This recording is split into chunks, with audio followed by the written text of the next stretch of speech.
This is my talk. I want you to understand I have to start with this slide because I'm going to say things that might sound a little, bad, mean, spiteful, mean, hateful, all those other adjectives. I'm adorable, okay? I'm a wonderful, fluffy person and stuff, who does not like doing bad things unless people pay me.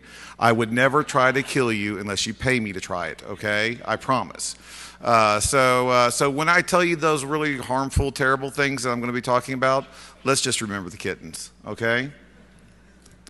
Title of my talk, Steal Everything, Kill Everyone, Cause Total Financial Ruin, or How I Walked Into Misbehaved. Quite simply, it's because of the security fails. It's like I'm going to explain to you that the physical security and stuff, is one of our biggest weaknesses because people can understand two-dimensional versus three-dimensional when they're walking up through the front door.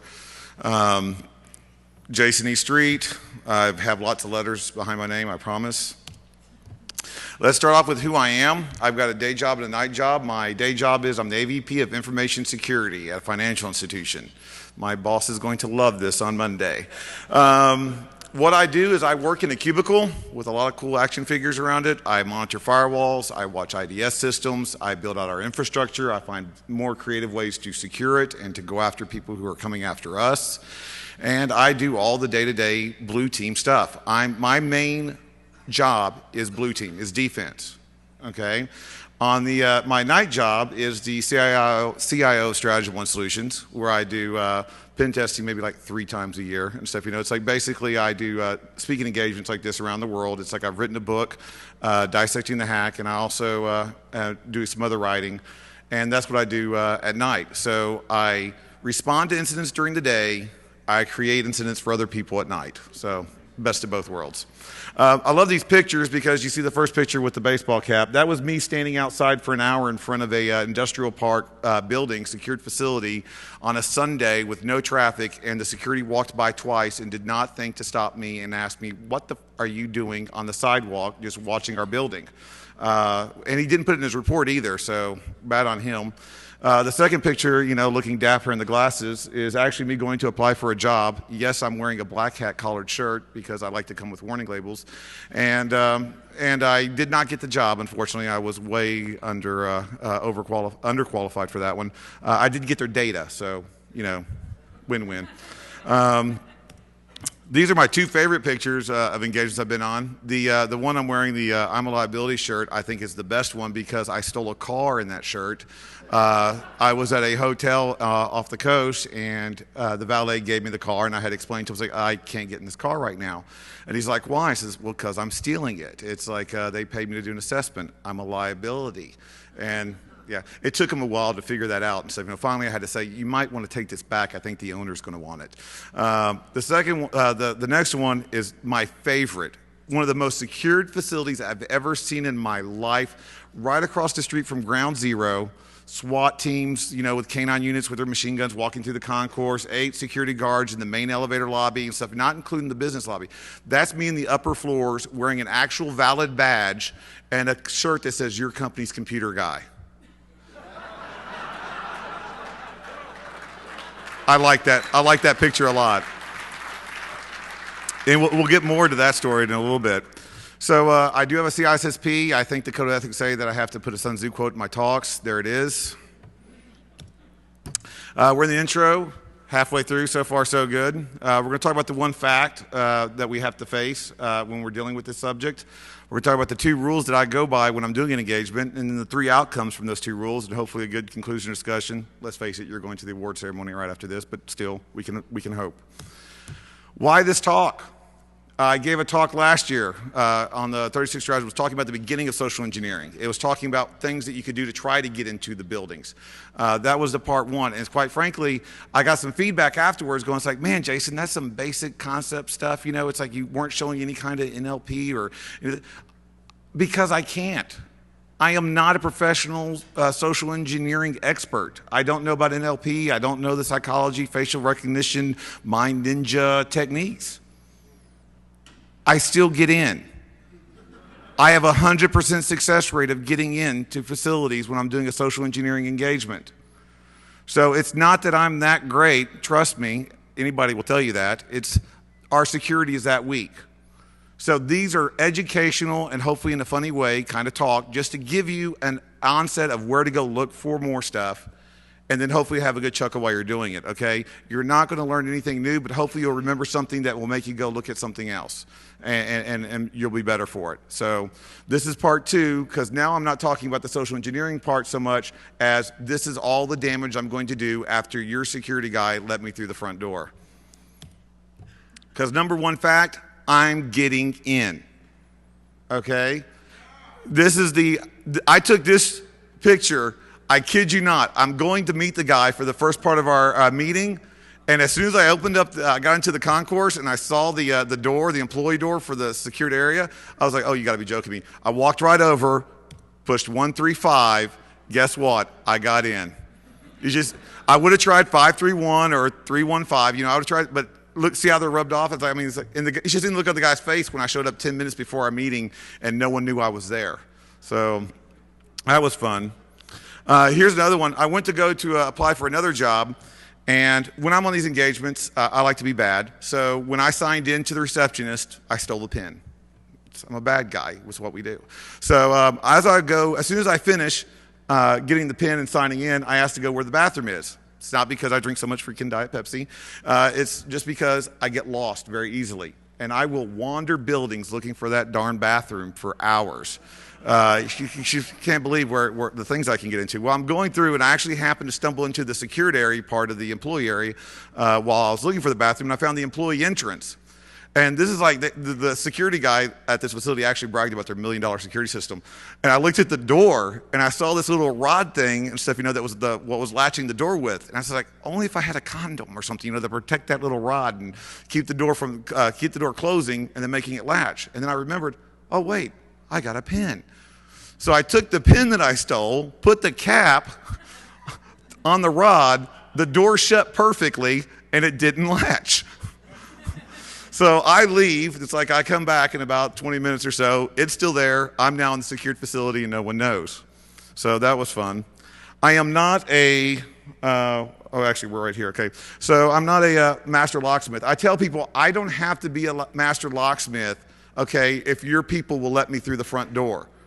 Okay, I don't have to be a massive ninja coder, which I'm not. It's like if I can just steal the hard drive with all your data. Here's some of my master lockpicking skills in action.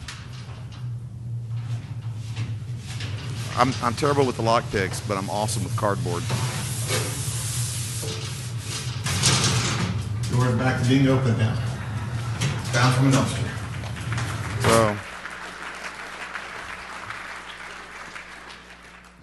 So here's another key. I love forging emails and putting them on iPad. The key is to put them on iPad. If you forge an email and print it out, they're going to look at you fake. Oh, this is you just typed this up. You put it on an iPad, the blue hyperlinks stay hyperlinked. And also, it's like it's on an iPad. It's magical. You must be telling the truth. So they're going to go and say, you know, okay. It's like, so I was up in that secured facility in New York. The network guy noticed an unusual amount of traffic coming from the CFO's assistant's computer and it's going to their main server, and was wondering what was going on. It was me. And so he comes over and he asks, it's like, what's going on? What are you doing? And I start telling him exactly why I'm there. I spent 2 hours on Google creating this email, making it sound like the new owner of this company was upset, and sent an email to the other company that he owns to send one of his guys out, me, and to go and look at the network. And I made it sound very political. I made it sound like there was urgency and that it was supposed to be a surprise, so no one knew I was supposed to be there. So I showed this to the networking guy. Well, he sent me to his office. We went to his office and we talked to the CIO for about 10 minutes, and the employee then started to escort me around to all the other computer desks and stuff, you know, so I could plug in my malware. And I had an employee escort, so I had to be okay. So it's like I actually can finish the rest of the engagement and stuff, you know, having someone help me and make sure that the people knew I was okay to be there, and plugging in my USB devices and doing whatever else I needed to do. So I really love that email. I've got 2 rules, but guess what? Looking for PCI is not one of them. I don't care about your HIPAA or Hippo. I don't care about your Sarbanes-Oxley. I don't care about your ISOs unless they've got Linux on them. I don't really care. I just want to F you up. I just want to mess you up in the worst possible way. I want to be the worst thing to ever happen to you at the worst possible time. Okay? Remember the kittens. So this is where I got my 2 rules. I got them from Serenity, which was based off the series Firefly, which Fox canceled. May they die in a fire. And the 2 quotes are very simple. I aim to misbehave, and let's go be bad guys. That's it. I'm just trying to do bad. To team it up, it's like, red team. It's like, don't act surprised when we try to kick you below the belt. It's like bank managers are still being kidnapped today, taken to their home, their family held hostage overnight until they go open up the bank for bank robbers. That's not funny. That's real. This stuff still happens. Another thing is, this is one of these things that people talk about. This is not a new concept, what we're doing. This is from 1992, the movie Sneakers. It's like, so people hire you to break into their places to make sure no one can break into their places. It's a living. Well, this one's old now because it's not a very good one. It's gotten pretty good now. Business is pretty good with this. But this is a concept that's not new. It's something that we still have to keep revisiting and stuff. Better people than me talk about it a little bit more technically and stuff. Like I said, I'm the comedy relief on this. But let's keep going. So another thing we have to understand is management is not proactive. They are reactive. So Dan Irwin said in 2008, the best way to get management excited about a disaster plan is to burn down the building across the street. Hello, everyone. I'd like to introduce myself. I'm the fire. So what we're going to get to now is we're going to get to the fun part, and the fun part is talking about all the different ways we can start those fires. Okay? I love this one. This is what I call the trifecta of bad because, yes, I've stole the phone or cloned it. Yes, I've got the laptop. 30 laptops unsecured in this facility. They had no laptop lock cables because they were secure. By the time I did the exit interview, I started seeing laptop lock cables, which was good for them.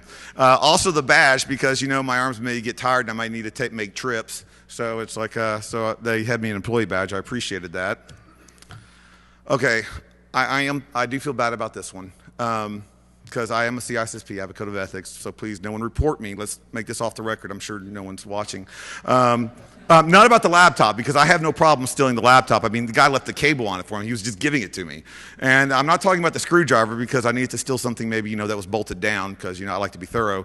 I was a little hungry, and I stole one of the cookies. I'm sorry. Okay, let's go on. I love this because, people expect security not to be that thorough. So they get their laptop lock cable, they're told to fasten it to the desk, but that's hard. You have to bend down. So let's just lip that cable over the desk and no one's going to pull it. And you know what? Most security doesn't pull the cable to see if it's actually secured. But I'm not security. I'm a thief. I'm going to pull the cable. I'm going to try to steal it. Also, kudos for this guy because he had it firmly attached to the desk. He had it locked to his laptop. But I'm telling you, when it's the code 0000, I'm going to try that one. I'm going to try 111. I'm going to try 999. If you're a geek, I'm going to try 0007. So sorry about that one. Also, they like to move the one, like the last number or the top number. They'll move one in either direction, and that's it. So that way they can just go, dink, I'm unlocked. Dink, I'm locked. I'm going to try those. Also, when I'm in engagements, I'm going through all your drawers. Wait, hold on, that didn't sound right. I'm going to go through all your desks and your cabinets, okay? And I'm going to be looking for stuff because nice, honest co-workers are not going to go looking through your desk. I'm not a nice, honest co-worker. This guy had his laptop locked, totally correct. Everything was right, and then he put the keys in his top drawer. So now not only did I steal his laptop, but now I have a nice, really shiny laptop cable and stuff, I can protect from someone stealing it because I hate it when they steal my stuff that I stole. The only reason why this picture was in here is because I stole the iPod because that's like totally freaking retro. How awesome was that? This is another trifecta. It's like I stole the purse, I stole the car keys, and yes, I stole the phone. Let the record state, I did not steal the lunch. Okay, I felt really proud about that. But now hold on. Let's cut it for a second. I took the car keys, took the driver's license out of her purse. I then go to the parking lot. I find out what car it is. I unlock the car. I go back and put her car keys back. She comes back after work. I'm in the back seat with a gun, telling her that I've got her driver's license, showing her that I know where she lives, that I've got people there that will kill her family if she does not go back into that facility, steal all their data that I need, and then come right back out. And that we're tracing and we've got her phone cloned and we can monitor it.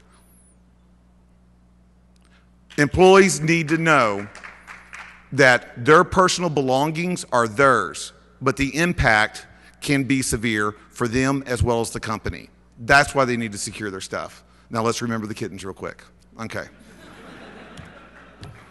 When you have this many frowny faces on a slide, you're just effed, okay? It's just game over. You literally gave me a blank check to steal your credit and your identity, and trust me, my credit sucks, so I'm taking it, you know. Thanks for leaving the Social Security card there because it's got your signature on it, so I know exactly how to forge it. It's like, that was very helpful. Not many people are that kind. So, when I stole the first car, the guy sort of cheated and let some people know that I was going around and doing stuff like that. So I said, well, screw you. 2 o'clock in the morning, I walked in, grabbed 3 Mercedes-Benz and a Beamer, and just took them with me. Less than 66 seconds, so Nicolas Cage beats that.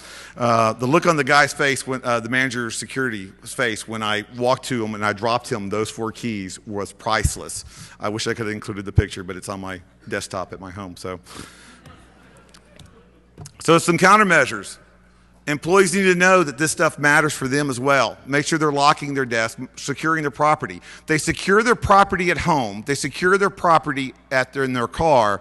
They need to secure their property at work. Also, no tailgating.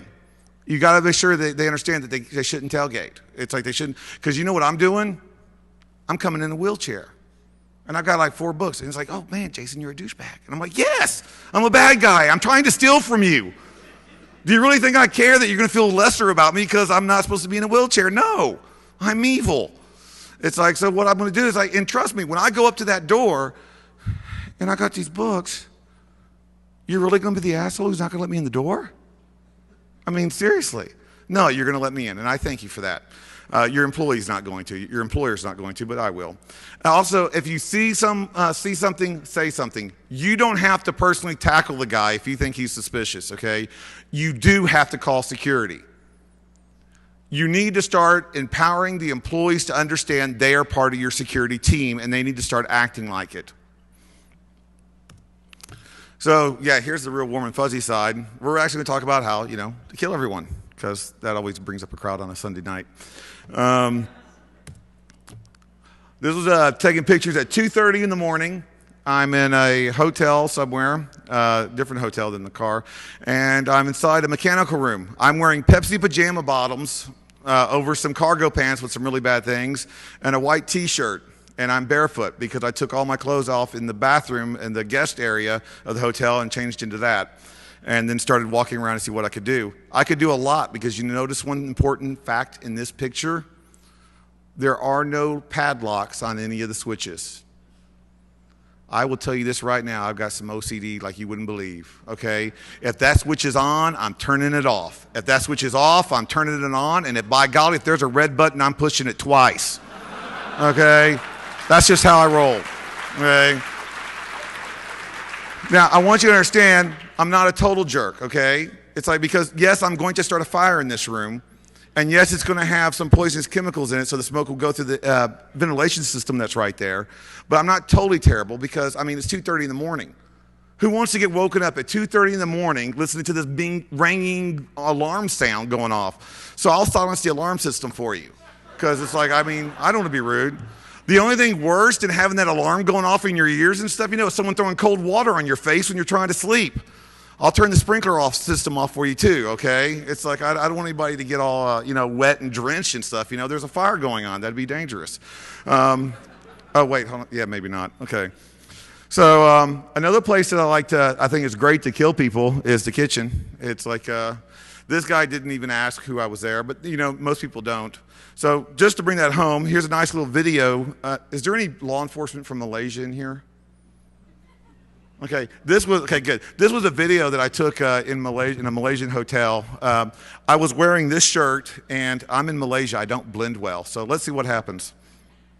Here we go.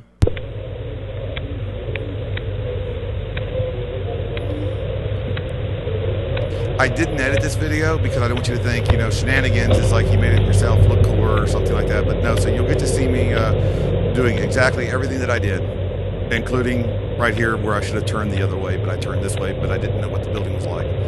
So let's walk down this corridor first. Yay. I'm walking as fast as I can. I walk pretty fast. It's just a long corridor, we'll say. And if I wanted to steal some tables, there I go. I was like, wow, that was a letdown. I'm sure I'm impressing people that are in the audience right now. So I decided to keep going. I'm a hacker. We don't give up the first try, right? So now, if you get motion sickness or seasickness, take Dramamine or look away for a second, okay? Because this gets me. I wasn't joking. So I come up against this door here, and I'm thinking, oops, there we go. So I come up against this door, and I'm thinking, oh, this is awesome.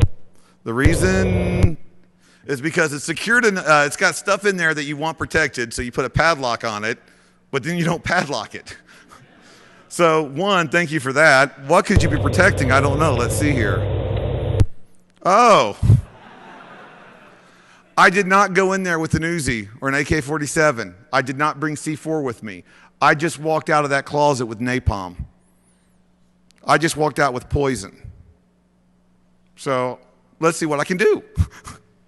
Well, first I got to find a place to do that. That's going to be a long search, looking for the proper place to deploy this kind of stuff. Let me turn around and, oh, I'm in the kitchen. That was quick. So let's walk through here. Everybody say hello to this guy. He didn't say hello to me, the jerk. If it was a little bit later at night, I'd be, tampering with right there is the refrigerators for the food supply. I would destroy your food supply. Even if you detected that it was poison, it would be useless. You would have to destroy all of it. That's some coinage right there. Here, I'm going into another room. I could have gone to some of these other doors. I wasn't really trying, especially since I didn't have permission. Since they didn't know at first, it's like they said it was okay first, afterwards. Here's the mechanical areas. This is where I start my mechanical fires using the napalm. You notice those two guys there, so I have to use social engineering countermeasures. Let's listen.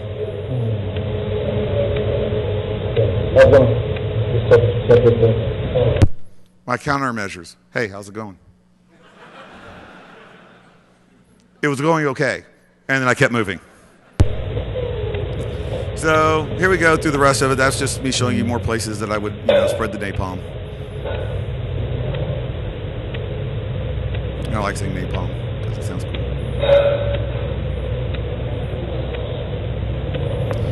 One of the other things, you notice that they protect guest information really well. In the computer systems, you can't go to the front desk and ask where someone's staying. But obviously you can walk into the kitchen because every person, their room number and their name is right there for room service. So that's pretty low tech. Now I'm going through this and I'm thinking to yourself, it's like you're saying, well, Jayson, all you're doing is walking around the freaking place. What's that? Well, basically, first of all, dude, I told you I was showing you the physical stuff, not social engineering. But since you asked, let's go try to do some social engineering because let's see what happens if someone notices me. So I'm going to go talk to the head chef and the manager of the hotel. All right. Are you using Wi-Fi or cable? So I asked him if he's using Wi-Fi or cable. I got an iPad and I've got my hacker shirt. I was like, "Do you using Wi-Fi?" I'm questioning him and stuff, and he's saying, he's using cable. Okay, I'm just trying to check the signal. That's just corrupted file. I love the way they smiled, and like the guy in the back window was just like, photobombing me and stuff. Like, what's going on with that guy? It's like, and then I just left. That was it. So that's how easy it can be. And it's like, and when we talk about social engineering, it's just easy as just saying, how's it going and stuff, and talking to someone. People don't expect bad things to happen until they happen. So some of the countermeasures. One of the key ones that I could not stress enough is create a code word. Make sure people understand that, first of all, make your employees understand that this stuff happens. Workplace violence happens. For gosh sakes, I got this information off of workplaceviolencenews.com. It happens so often they've got a website for it, for gosh sakes. That's depressing. Okay? So you got to understand that happens. So set up a code. I tell people, especially with receptionists, code, oh my God, he's got a gun, run, panic, we're all going to die, is not the best code. Okay, it is effective. It does, raise the thing, but it may not be the best. I always tell them to suggest something like a code periwinkle. Mr. Periwinkle to HR. Mr. Periwinkle to HR. And I'm hoping that someday someone institutes an actual code periwinkle, because I think that's just funny saying periwinkle. Another one is conduct routine safety checks. Not just safety checks of your equipment, but of your people as well. When I walked around for an hour, I noticed one thing at that facility. There was this one door that I could easily jimmy, and it had a camera that was right over it, but I couldn't tell by the angle, because where the other two cameras were spaced, if I walked diagonally from the other parking area, it wouldn't see me except for that one camera. And if that camera was angled at the right way, I could totally bypass it. So I talked to the former head of security there, and I told him, dude, this is where I could get in. And he's like, whatever. It's like, come with me. He takes me into this office, the security office. It was empty. Showed me the computer screens, the TV monitor screens. They were all turned off. He turns them on. The one camera that was not working was that one. I looked him dead in the eye, and I said, in all seriousness, oh, I guess I wasn't the only one that had that idea. You may want to check your inventory. I did mention he was the former head of security at that facility. Okay, good. Okay. So let's talk about, financial ruin. Let's talk about espionage. And I hate to break some people's feelings and stuff, hurt some people's feelings, and just say it's not just the Chinese, okay? 70s, the 80s, 90s, it's like the French were doing awesome with it. So sorry to, to insult. Actually, I'm complimenting my French friends because they did a great counter espionage thing with the CIA and stuff back in the 90s with the Boeing incident. You can Google that one. CIA, wish you wouldn't. So that was fun. So let's talk about some of the things you can do there. Once again, this many frowny faces. Not good. Because you know what? I'm an environmentalist. I am. Do you know how many poor, senseless trees die every day due to those printouts that you leave beside the printer? Well, you know what? They will not die in vain when I visit. I'm taking all of them. I'm going to liberate those trees.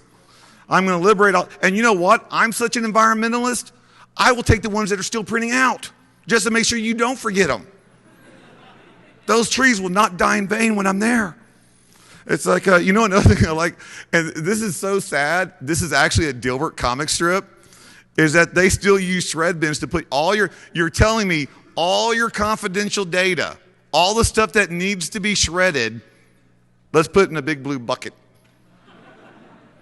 This is all the confidential, and this is done in DC, and this is done in financial institutions. This is done in DOD contractors' offices. My favorite is the DOD contractors' office.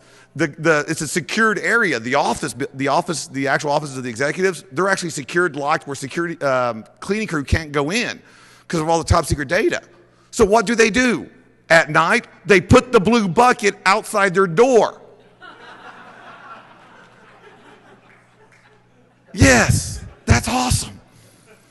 I mean, I'm sorry. It's awesome for the bad guys. Oh, dude. Yeah. When I get to the point where I can just stick malware into your hard drive, it's just going to be a fun night for me, not for you. That really, it's DEFCON. You should get with it. One thing going off your workstation is when you see that USB drive in your Exchange server, it's not going to end well for you, okay? I know where that USB drive's been. You don't want it in your Exchange server, okay? And you're thinking, it's like, what kind of damage and stuff you can do going after our Exchange server? Ask HP Gary. But we can go and say, well, then how about your accounting server? Me and the 25 other employees that are also me that are now getting paychecks from you say, oh, it's okay. It's not going to be too bad. Or I could just do a wire sniff. This was like from my part one talk, just do a wire sniff on your traffic. Sniffing passwords are hard. You got to configure all the stuff in Linux. You got to get the wire. Like I said, I'm not that technical. I'm not that, bright. It's like, why don't I just get them off your monitor? Okay. I love this one. I actually tried bracket, leave blank, bracket first. I gave them the benefit of the doubt. Okay. And yes, it was just hit enter. This is my favorite of all time. You know why? Because this was at a pharmaceutical whatever research lab and stuff, where I'm supposed to be dealing with rocket scientists, right? The password, first of all, they shouldn't have written it down at all. But the password that scratched out was actually an alphanumeric special character password. It was very complex, and it was hard. So they scratched it out and put it to welcome. So, and it was all lowercase. I tried the capital first because, they're rocket scientists.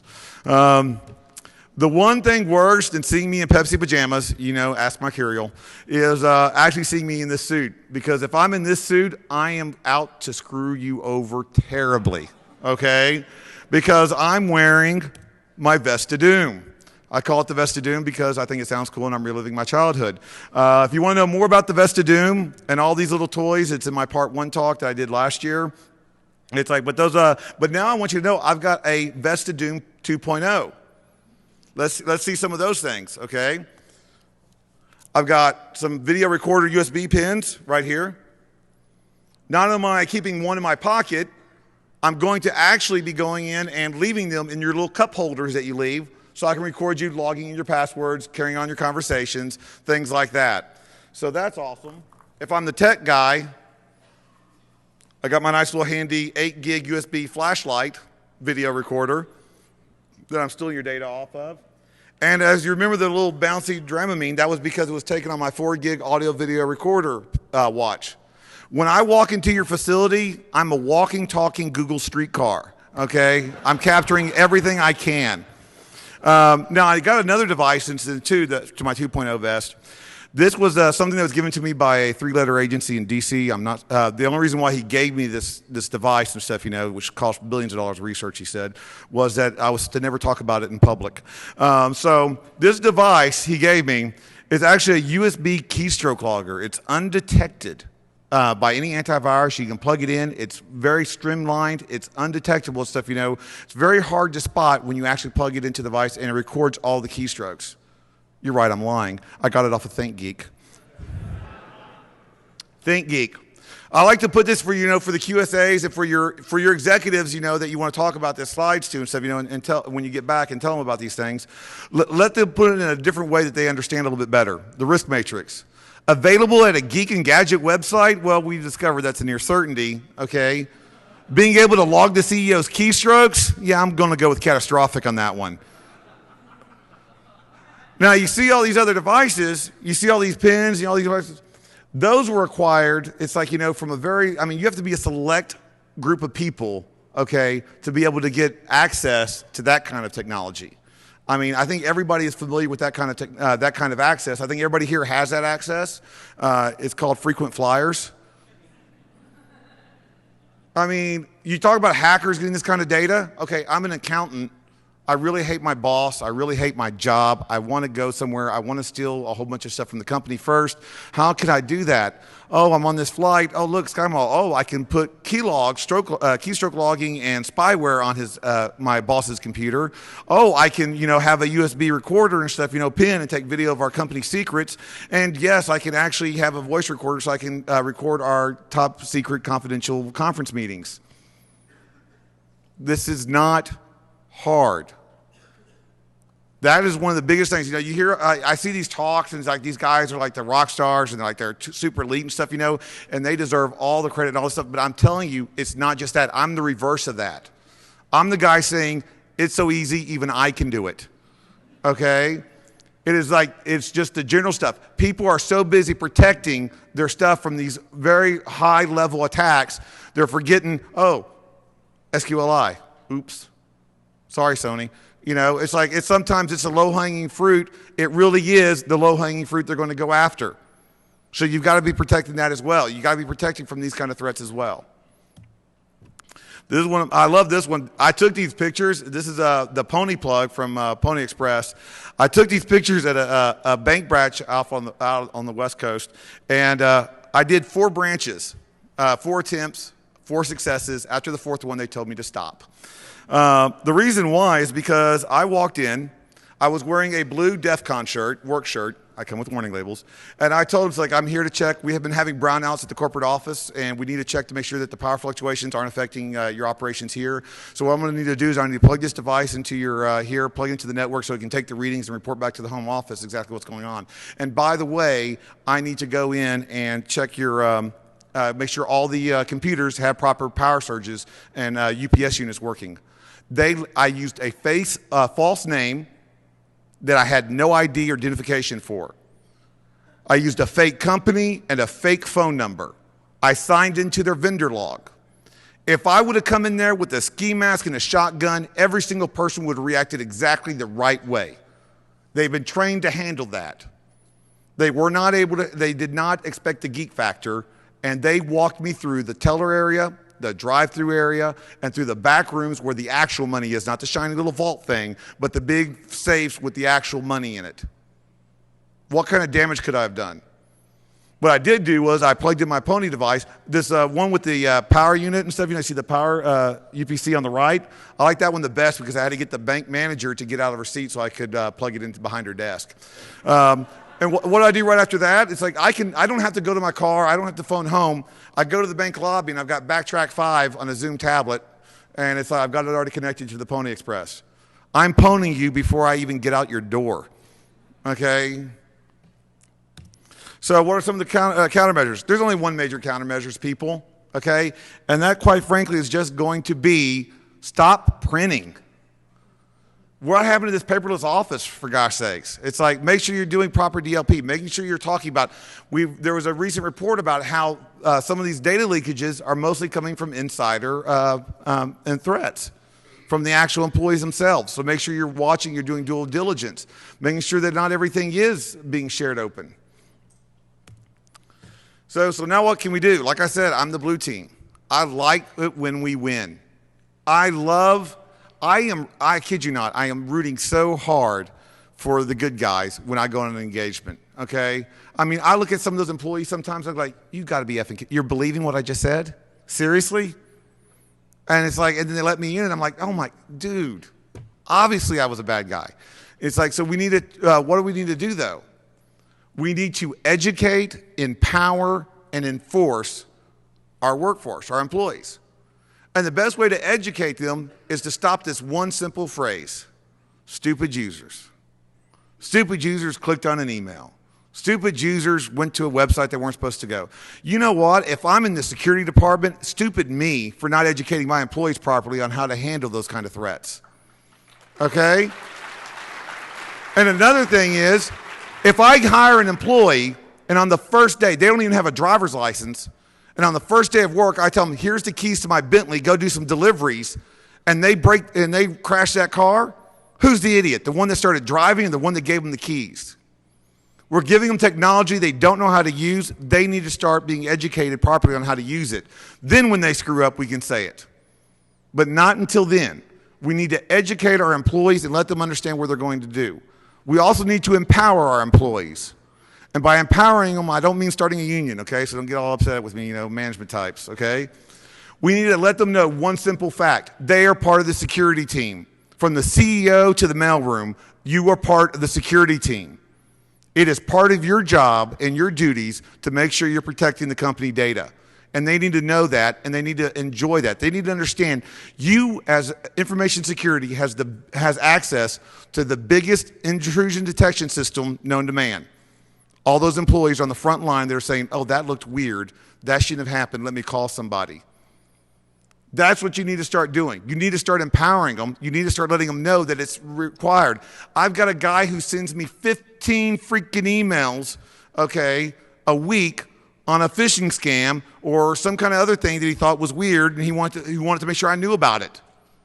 You know what I say every single time? Awesome. Thank you very much. I appreciate it. Because that 16th one is not going to be a false positive. It's going to be something we need to respond to. I'd rather get 1,000 false positives from people that are actually thinking about it, because if they're sending it to me, that means they're thinking about security. We do walkthroughs in our facility during our day job, and we look under keyboards for passwords.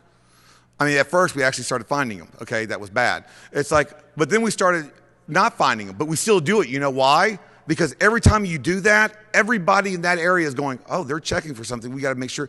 Creating that security awareness without shoving it down their throat. That's how you do it. That's how you do it. And then you enforce it. Okay? Not with a baseball bat. But, oh, gosh, that would be fun. But no, it's like not with a baseball bat, but with positive enforcement. When someone stops me, when I don't have a visible badge and says, what are you doing? What are you doing there? I report them to their supervisor. And I say, awesome job. That person did what they were supposed to do. That person is protecting our data. We've got it where we put a list and stuff, in our bulletins and stuff, our employee bulletins saying people that got kudos for security. They did the right thing. They did it the right way. And you know what that breeds? Competition. Because that freaking Susie in accounting, she's always getting the credit for doing that stuff. Well, I can do it too. I can stop someone if I don't think they have a proper badge. That's how you enforce it. It doesn't have to be negative. You've got a workforce. You've got a human IDS system out there just waiting to be used. Start using them. Okay? So as soon as you stop saying stupid user and start saying my coworkers in the information security department, we're going to start winning. So here's some links. And there you go.